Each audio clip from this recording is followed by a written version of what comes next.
Yo,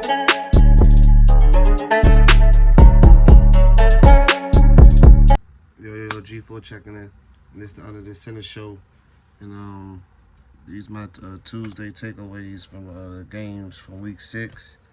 We're gonna start from last night. The Bills versus the Jets. It was a 23-20 game. The Bills won that game. It's a good game. Hard-fought game for both games. Kind of expect that divisional rivals and foes. They know each other. It's a good game though. Josh Allen came away. Aaron Rodgers and them, I don't know. And like even today, I was getting my thing together, I seen that Davonte Adams got traded today, and it's like, oh, okay, here we go. But I really feel like the Jets' problem is, they were just overhyped. If you really think about it, for the time they got Aaron Rodgers and what they supposed to have been, and never stepping foot on the field. Expectations were just super high. I just feel like they were just overhyped. You can't say, oh, they sorry or this, because they got the talent to be good on both sides of the ball. But when you see how Aaron Rodgers was going to look when he came back from the Achilles and et cetera, I just feel as though like they was overhyped. Like, and they didn't execute, and you can't be mad at that because a lot of teams are overhyped. On paper, and they don't do what they're supposed to. So I really feel like they were just as overhyped. Now they getting Adams. Now they're about to build some more hype. Aaron Rodgers got back with. Adams get back with Aaron Rodgers and Like, I just feel like they're just overhyped. The hype was so big. I picked them to win the division this year, and they still can. But I don't know. Josh Allen looking good. He really ain't got no weapons for real, but. Something I seen that was like, it kind of was mind-blowing. Like, he ain't thrown no interceptions this year yet. Josh Allen.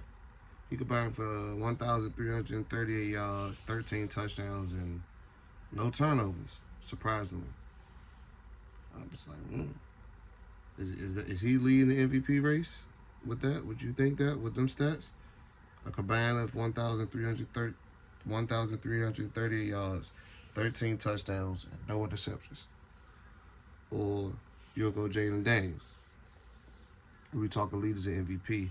He got a combined 1,726 yards, 10 touchdowns, and 2 interceptions. Or Lamar, the reigning MVP. Is he still MVP? Which I think Lamar, my personal opinion, I feel like he's still front runner with a 1,932 combined yards, 16 touchdowns, and 2 interceptions. Like combined, right? So. They be talking about Josh Allen, is he front runner MVP? We go on numbers, and they all 4-2, so we can't. It's nothing there really. I'm gonna say it's Lamar right now. Mahomes threw a pick in every game this year, which is, I don't know if that's crazy. Since he started, I don't know if he did that. Like, but they still undefeated. So I guess that don't matter. That don't even matter. But we'll get back to. Davonte Adams going to the Jets. He said something about my people in the area I'm from. When he made a statement about my team, you seen. And I started to think about it back then when he made that statement. Like, bro, you started your career with a Hall of Fame quarterback. A lot of wide receivers that was better than you, or that can argue that's better than you, or whatever. They ain't touched one yet. Have one yet.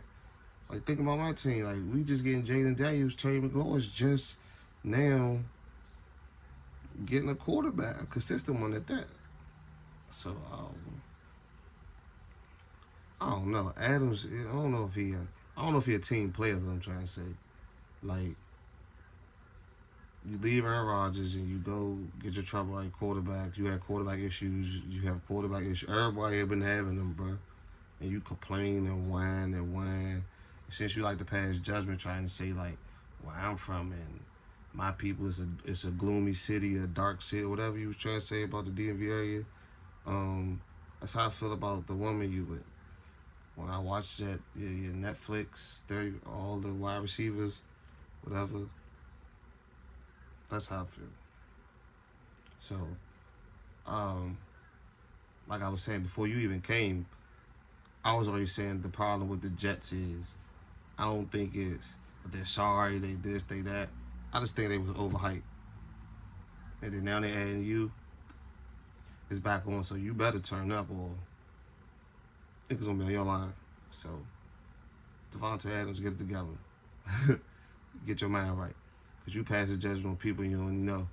And you open the door for people to do the same to you. And you in New York now, you better perform. Because you don't get a burst of what I said. I kept it really, so you should watch what you say about people. Like, you know. And probably your whole life, Commanders got more history. The Redskins, I'm sorry, got more history than you have as a player. Because when I really started to look at you, I'm like, bro, you came in with a Hall of Fame quarterback. You came in with a Hall of Fame quarterback. Since him, you put up numbers. Anybody could put up numbers and they get almost targeted 16, 17 times a game. Because you're the only, like, come on. Like, but you see what that day, you cried your way out of the Raiders. And then possibly Aaron Rodgers be gone a year or two, you're going to cry your way out of the Jets too. But on to the next game. I ain't even going to get into that. We'll get it together. Bears versus the Jags. That was in London, I believe. The Bears won 35-16. How y'all feel like Caleb Williams and the offense is coming alive? I believe it's coming alive. He was getting better every game. He went 23 for 29, 226 passing yards and 4 touchdowns and an interception. And I mean, the Bears got weapons. Like I'm about to say Aaron Rodgers. I'm thinking about Caleb Williams. Like, he got it good. He come in with weapons. A lot of quarterbacks don't come in with weapons. Like Jane Daniels came in, he got Terry McLaurin, and we got some weapons around him. But it's a lot of quarterbacks you can start naming from when they first came in. Like even when C.J. Stroud got drafted last year, there was nobody projected to be weapon, you know what I'm saying, in the Texans. But they made it, you know what I'm saying, they did what they supposed to do. But Caleb Williams probably from what I've seen in a long time, RG3 came in with some nice weapons too, but Caleb Williams, he come in with some nice weapons. DJ Moore, Romeo Duzier, Keenan Allen, got Cole Kmet and Everett on the bench. You know, backfield nice, no Diddy. Swift and Herbert. And then always gonna come into a zone. The Bears could be dangerous, gotta watch out for them. And what's the problem with the Jaguars, man? I think is maybe trying to say Trevor Lawrence. I would think like Trevor Lawrence been a winner all his life. He know how to win. Did we look at the coaching?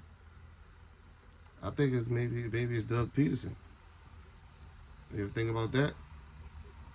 Maybe he's outdated. Maybe it's time to go. He's still holding on to like history, like the Eagles. Like Eagles really don't have no history, but holding on to that little history. He may be outdated. He may be time to go for the Doug Peterson. Like his last 15 games, they've been 4-11. You know, they just paid Trevor Lawrence, so I don't believe the organization think it's Trevor Lawrence. So I think it may be time for Doug Peterson. Might be a coach change in Jacksonville coming soon. Oh God. We're going the Lions versus the Cowboys. 47-9. The Lions versus the Cowboys. 47-9. There's big problems going on in Dallas, man. I don't even need to get on to what the Lions did because let me get on to the Lions first. It's gonna be short and simple what the Lions did. I gotta go on to Cowboys. I'm starting to think the Lions is probably the most dangerous team in the NFC. Not just the NFL. I mean, I ain't gonna say the NFL, I'm sorry, because I still feel like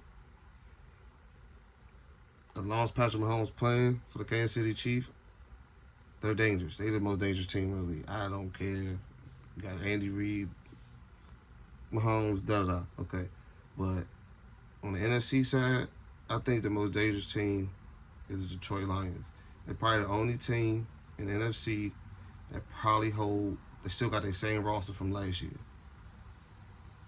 Add a little probably 1-2 here, but for the most overall part, probably the same roster. The Eagles, I'm talking about the top teams from last year. They was considering like the 49ers defense changed up a little bit.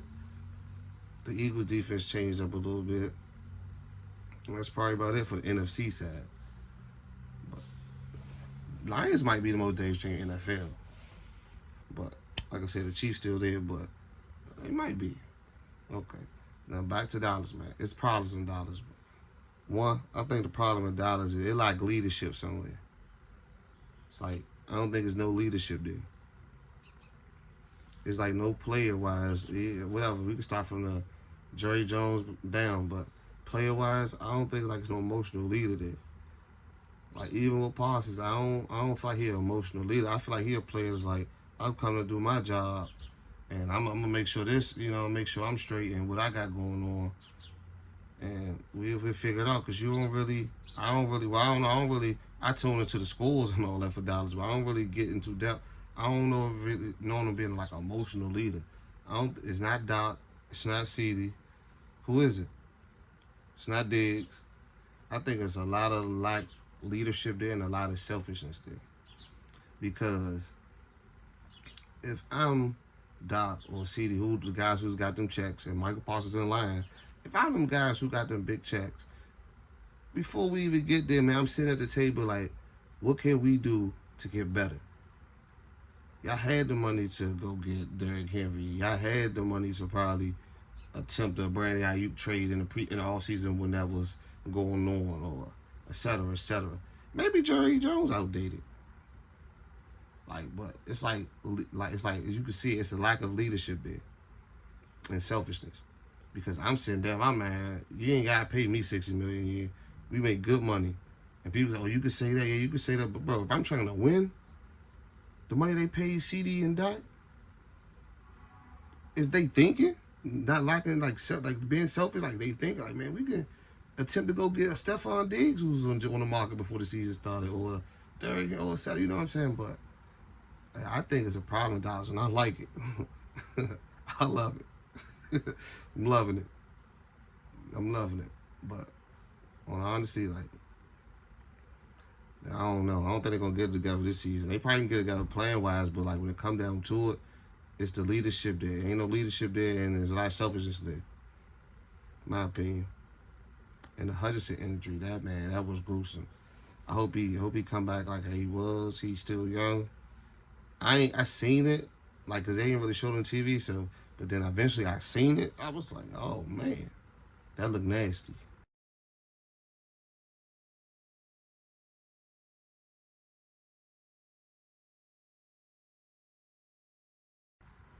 That was nasty. But I praise all to him, and I hope he come back 100% well and ready. And then we're gonna talk about the Ravens versus the Commanders. The Ravens took the game in a 30-23 win, a good fought win, great win, good win by the Ravens. I like how my team fought. We didn't give up. I mean, it's go for any team. What the things a quarterback can do, like the changes it can, you know what I'm saying? Like, all honesty, like, I ain't mad at it. I want every game, but that ain't realistically. It can happen, but it ain't realistically. But I like the direction we going. It was a good game. Even though Lamar got the win, I feel like Jaden Daniels outdid him. You know what I'm saying? Lamar had more yards, more passing yards. He was 20 for 26, 323 passing yards, 40 rushing yards, a touchdown, and a pick. And I don't know if people peep, but this was Lamar's fourth consecutive game with 114 plus passer rating. What things a running back can do for a quarterback like Lamar and Derrick Henry. You know what I'm saying? So that's good. They be trying to say he can't pass. I mean, I be saying Lamar never had no weapons. Like, you get him Derrick Henry now, like, they should have probably went and tried to get Davonte Adams, but that's neither here nor there. But yeah, the Ravens, they gonna be a good team, bro. As long as Lamar they healthy, their defense, they gonna be a good team.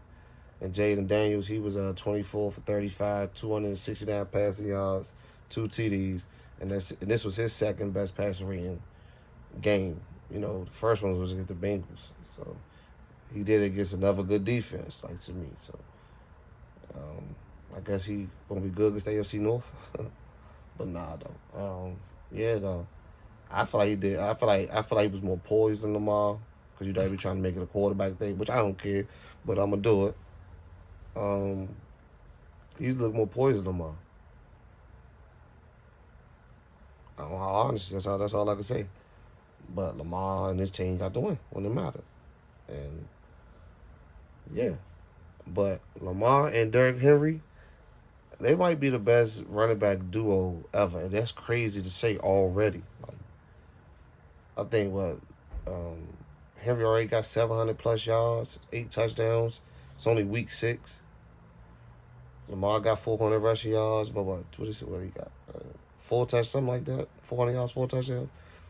Like, they the real definition of London and London, Thunder and Lightning. Like, for real. When they used to say, when I first heard that, it was the Tiki Barber and Brandon Jacobs, or no, it was Tiki Barber and Ron Dane, my bad, or whatever his name is, some Dane.